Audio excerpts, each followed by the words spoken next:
Egy TED Education videó következik, nem hivatalos fordítással. Az eredeti annyira tetszett ugyanis az élménybiológia csapatának, hogy magyarul is elérhetővé akartuk tenni. Jó szórakozást! Ismerős lehet a tény, hogy a fény egyfajta hullám. Valamint, hogy egy tárgy színét a róla visszaverődő hullám frekvenciája határozza meg. A magas frekvenciájú hullámok lilának, az alacsony frekvenciájúnak vörösnek látszódnak. És köztük látható a sárga, a zöld, a narancsárga és így tovább. Ezt hívhatjuk fizikai színnek, hiszen a fény fizikai tulajdonságáról beszélünk, és nem függ az emberi érzékeléstől. És bár ez a gondolatmenet igaz, mégse fedi teljesen a valóságot. Például itt van ez a vetített kép, talán ismerős. Ahol a vörös és a zöld fény átfed, ott sárgát látunk. Ha belegondolunk, ez azért eléggé furcsa. Hiszen a fény egy hullám, két különböző frekvenciának nem kéne egymásra hatnia. Egyszerűen csak egymástól függetlenül kellene létezniük, mint két harmóniában éneklő énekes. Tehát ebben a sárgának látszó részben két különböző fényhullám van jelen. Egy vörös frekvenciájú és egy zöld frekvenciájú.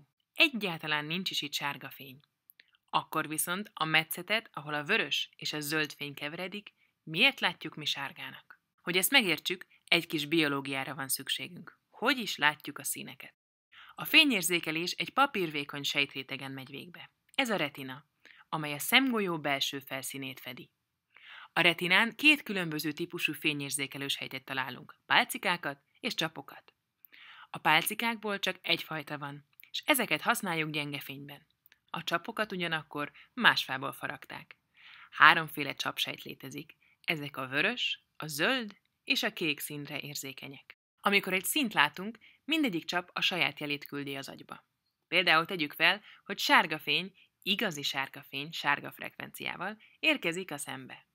Nincs olyan csapunk, ami pont a sárgára érzékeny. De a sárga egy kicsit közel van a zöldhöz, meg egy kicsit közel van a vöröshöz is, szóval a zöld és a vörös csapunk egyszerre aktiválódik, és küldi a maga jelét az agyba. Természetesen van más módja is annak, hogy a vörös és a zöld csapok egyszerre aktiválódjanak. Méghozzá, ha a zöld fény és a vörös fény egyszerre világít. A lényeg, hogy az agy ugyanazt a jelet kapja mindkét esetben, azaz mindegy, hogy olyan fényt látunk, amiben valódi sárga frekvencia van, vagy olyat, ami a zöld és a vörös keveréke. A fény esetében ezért igaz, hogy a vörös és a zöld keveredését sárgának látjuk. Na és hogy nem látunk színeket, amikor sötét van? Nos, amikor kevés a fény, akkor az érzékenyebb pálcika sejteké a főszerep. Pálcika sejtből pedig csak egyfélénk van, szóval az agyba érkező jel is egyféle, avagy bináris, van fény, vagy nincs fény. Egyféle receptorral tehát nem lehet színeket érzékelni. Végtelenül sok fizikai szín van, de csak háromféle csapunk van. Az aggyal viszont ügyes színkeveréssel el lehet hitetni, hogy különleges színeket lát. Pedig a sok szín nem más, mint a három alapfrekvencia, a vörös, a zöld és a kék keveréke. Az emberi látásnak ez a tulajdonsága nagyon hasznos a mai világban. Például a televíziógyártásnál. Hiszen ahelyett, hogy végtelenül sok színt kellene odapakolniuk a képernyőre, elegendő csak hármat oda tenni. Vöröset, zöldet és kéket. Nagy mákjuk van.